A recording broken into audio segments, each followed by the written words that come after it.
I was a CTR, so cryptologic technician, in reporting in the U.S. Navy, and I was in for 4 years. I mainly decided to join the Navy mainly because my situation at home wasn't very good. I talked to the Navy people and they helped me out a lot, and also for education purposes because my family didn't have a lot of money. So I knew that the only way I could get to go to college and change my life was to join the military. I'm a veteran, United States Army, 1966 through 1968.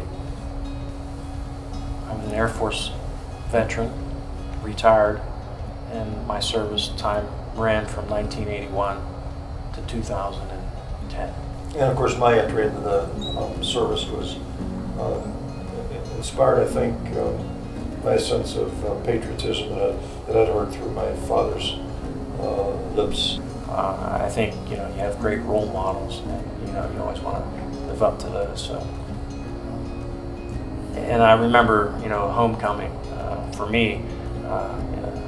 The great story. I was in third grade. It was close to Valentine's Day. I remember cutting out one of those lovely Valentines for my mom, where you fold up the paper and you make the springy legs and draw the cute little nose and eyes on it. I was getting ready to give it to my mother, and my school teacher at St. Denis Elementary School, Paul DeBoer, who's a Duquesne University education major, and he was student teaching. He said, "Boys and girls, we have a wonderful surprise for you." And in walks Tony Accomando, Lieutenant Accomando, returning home, who I hadn't seen for a year. And of course, he scooped me up and took me home, and the celebration began because Tony had come home. And it was a great day. It's vividly in my mind. Will be forever. This little tyke, can't pick him up now, but I could then. My rank when I got out was sergeant. I was a Marine infantryman.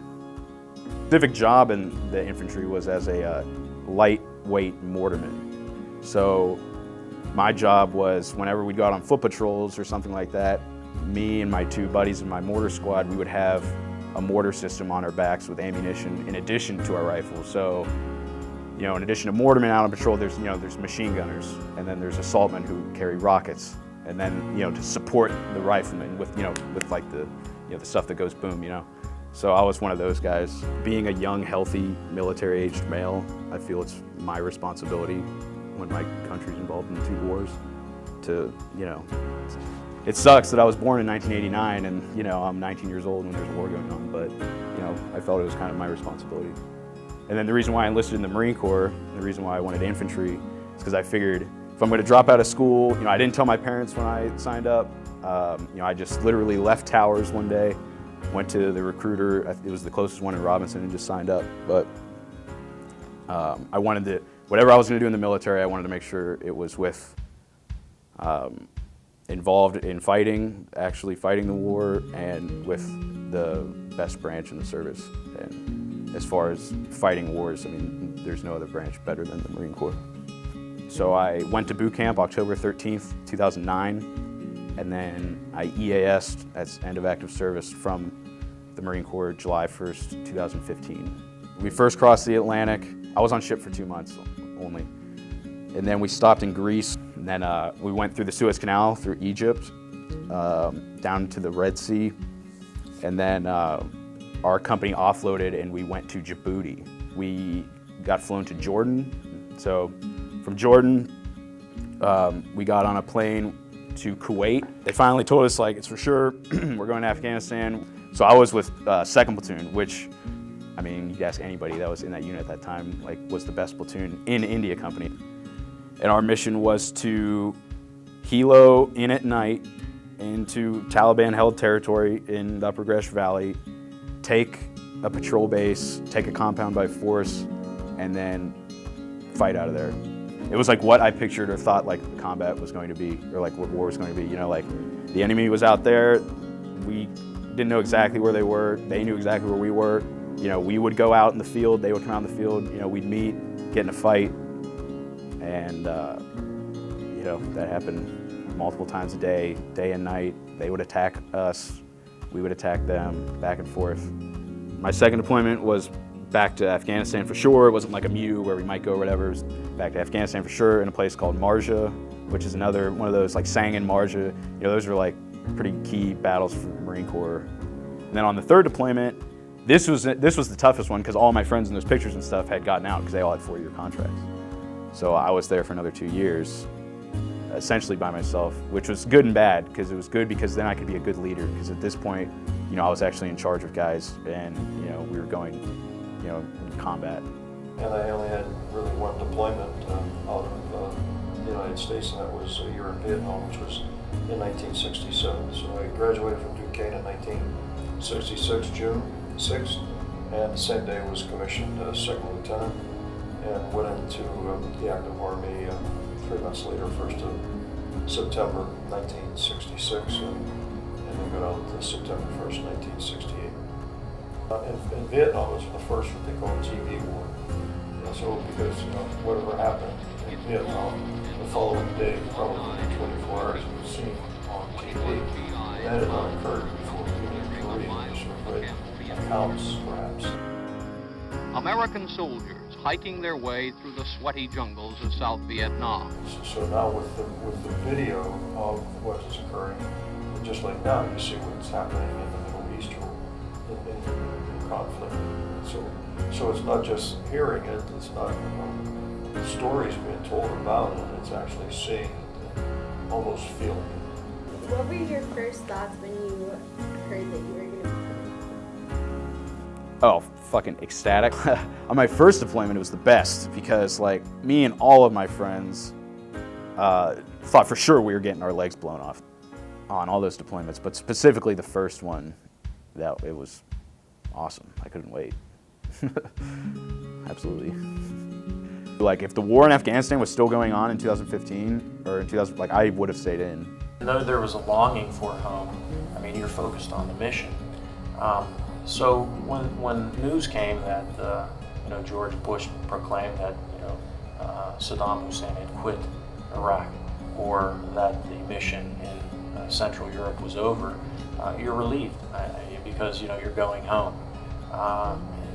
But interestingly enough, I mean, for me, it just signaled the end of a very special part of my life.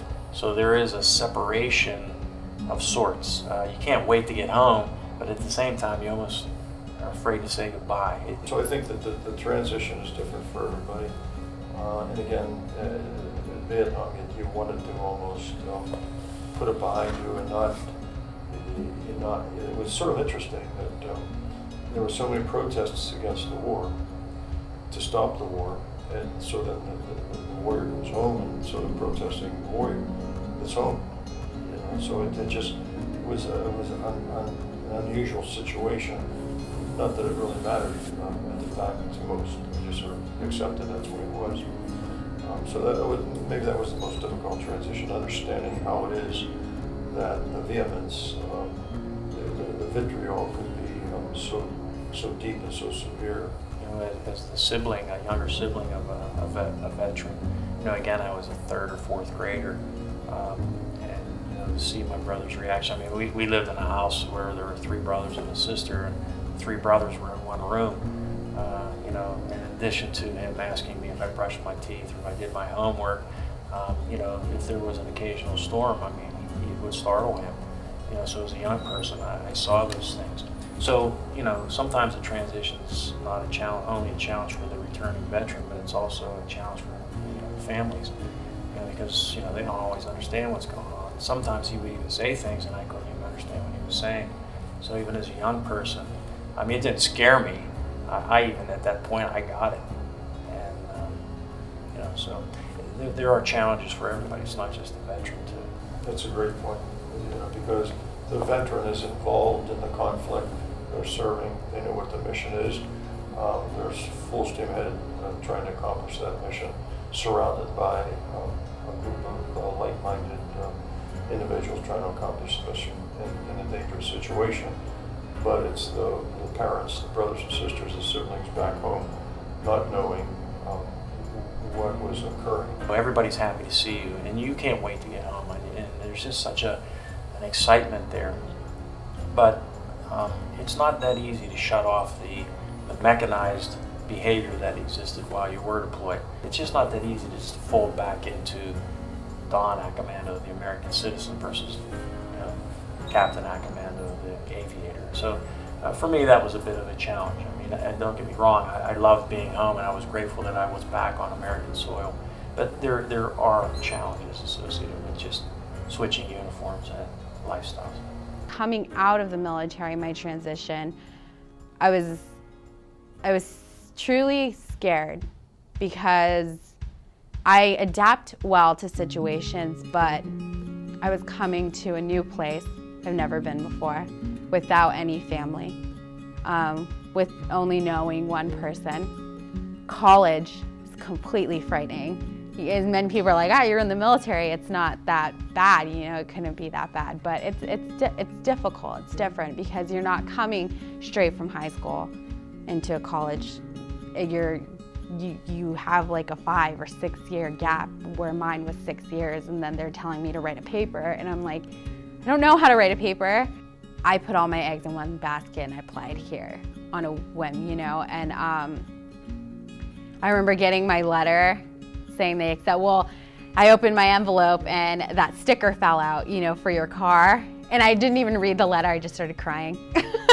So that was exciting for me, and I was like, okay, so this is it. Like, this is happening. I'm getting out, and this is what's happening. And I think I helped myself transition, because I told myself, you know what, you just gotta open up and just take in everything in. This is a once in a lifetime, thing that other people don't get to do. A lot of it had to do with the community here. Me just allowing myself to accept them and be like, okay, I can learn something from you, and you can learn something from me. So probably just allowing myself to fit in. For every Marine, before you get out, you have to go to like this week-long, I think it was a week-long course, where they bring in a VA rep, they bring in, somebody from the Department of Labor, help you write resumes, and to explain to you all sorts of information, before you get out. But I took everything pretty seriously. I wanted to make sure I was successful, especially since I had a family. I wasn't trying to fuck around. So the physical transfer sucked. I'm embarrassed. I have my wife and kid at my parents' house. I'm 26 years old. I'm unemployed. I have no friends. It's like, fuck, it's depressing. I'm still not through the transition by any means. I've only been out for 8 months. But the school part is really easy for me, studying and doing well in my courses. I'm doing well in all of my courses. I take school pretty seriously, because I know what it's like to not, do those things where an education isn't required. And I've seen, places where nobody values an education at all. I don't really know what's helped me. I guess just planning ahead, just thinking, going to school and doing well so I can get out of school and enter the private sector and start working, start making money. I try to preoccupy my mind constantly to fight depression or being depressed, you know what I mean? So I just got a job, I study a lot, I enjoy reading. I've collected and read comic books since I was 13. So since I've been out, I started doing that again. I like to play inline hockey. I try to do that. So I'm trying to do all these things, but it's definitely tough. I enjoy my time. There's a lot of shit that happened, but there's a lot of good shit too. And I met those guys who are I know they would feel the same way, literally brothers. While I was in, I started to develop, and when they say you go through those chapters in life, that was definitely a new book for me. So I'm completely different from then, from the moment I joined, from the moment I was in till now. I remember reading about a Army captain who had 7 deployments in Afghanistan and Iraq, and he was addressing a group of people. And he said, I had 7 deployments in Iraq and Afghanistan, so you don't have 1. So none of you had 1. So again, I'm saying, well, what's the responsibility of the people who hear that? How can you look at that soldier and say, oh, geez, I'm going to go about my business. You owe that soldier something. This is actually our lives. My life didn't start in the military, it's starting now. Yes, we did do something awesome for our country, but that doesn't, it doesn't exactly define who we are, although it is a core of who we are. We are so much more, and I think a lot of people should recognize that.